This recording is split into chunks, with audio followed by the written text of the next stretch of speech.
Hi, my name's Rebecca Lee, and I wrote this book, The Mercury Detoxification Manual, with Andy Hall Cutler, PhD, who should have gotten a Nobel Prize for what he figured out.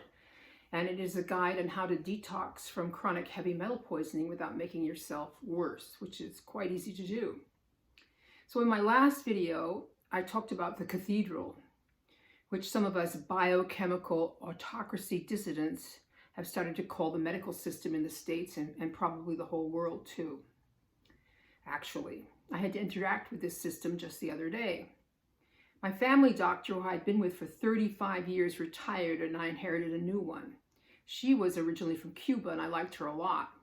Yesterday, I had my first appointment with the new doctor. He was very nice and even had a sense of humor, but I found the whole interaction kind of depressing. I really did. So I had to haul myself over to Essex Junction to their new digs. They used to be in a comfortable, shabby sort of place, but now they are in a brand new building near the post office. The parking lot was empty. The waiting room was empty, too. Yes, you have to wear a mask. The nice lady at the desk had one for me. At first, I got interviewed by another nice lady in scrubs. Impossible to read her expressions, obviously. She asked me a series of questions, among which, was I getting beaten by my husband? Had I fallen down in the last year? Do I want their stupid vaccines? And so forth. My blood pressure tested high. I had to get weighed.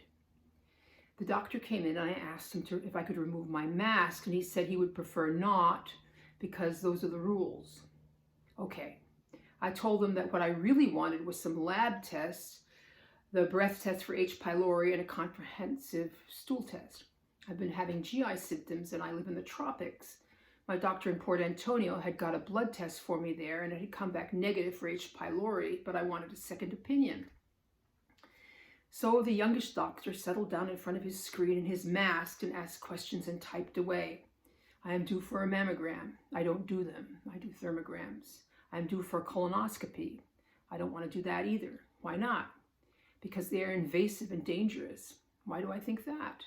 Actually, because of that actress whose name I forget, and because Andy Cutler told me that.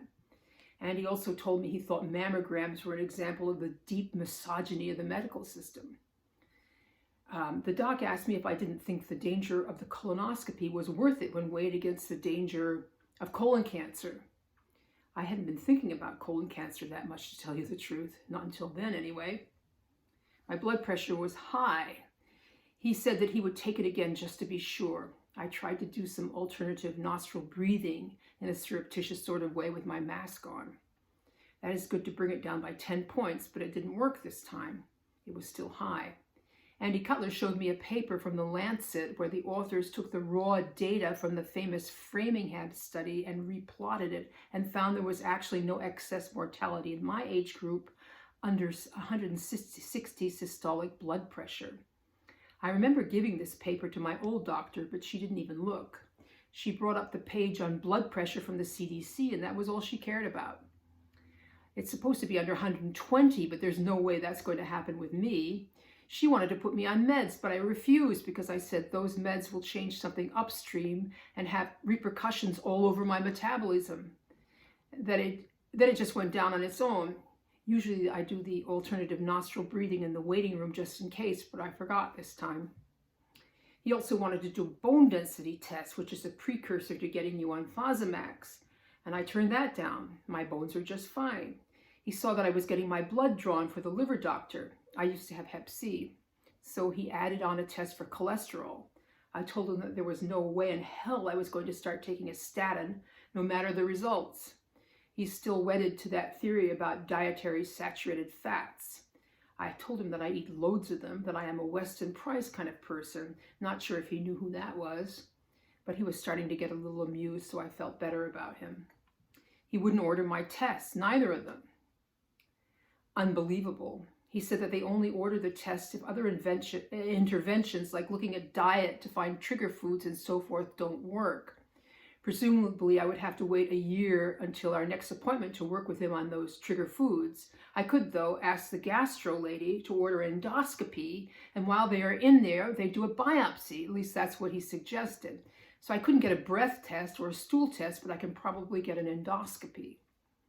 I told him about the cat's claw, which I take, working so well. I guess I'll take that stuff for the rest of my life. What the hell? And I got a lecture on herbals being actual medicines and that the companies that make them are totally unregulated.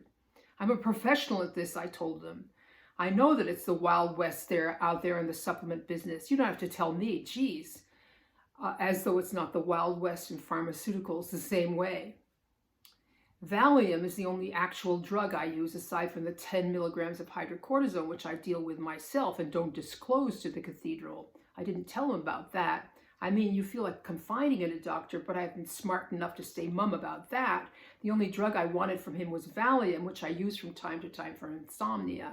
He wasn't going to refill my prescription. He said that at my age it is dangerous. I said, you mean that I might stagger into a door and break my hip? Yes. I said, I use it to sleep in airports. He said that there are all kinds of natural alternatives like meditation. I said that to sleep on the floor of Gate 5D in Charlottesville, you need the big guns, and that is Valium.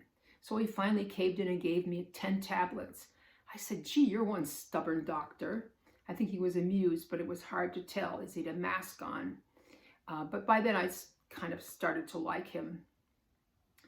The trouble with this group of doctors is that they have been bought out by the medical center. The medical center is the cathedral around here for sure. Our creepy minister of health reminds me of Torquemada. All nice and friendly, but you just see how nasty he gets when he gets an untoward question from a reporter. Now the doctors are just ciphers and can make no decisions on their own. I first noticed it with his predecessor when she wouldn't order a proper thyroid test for me.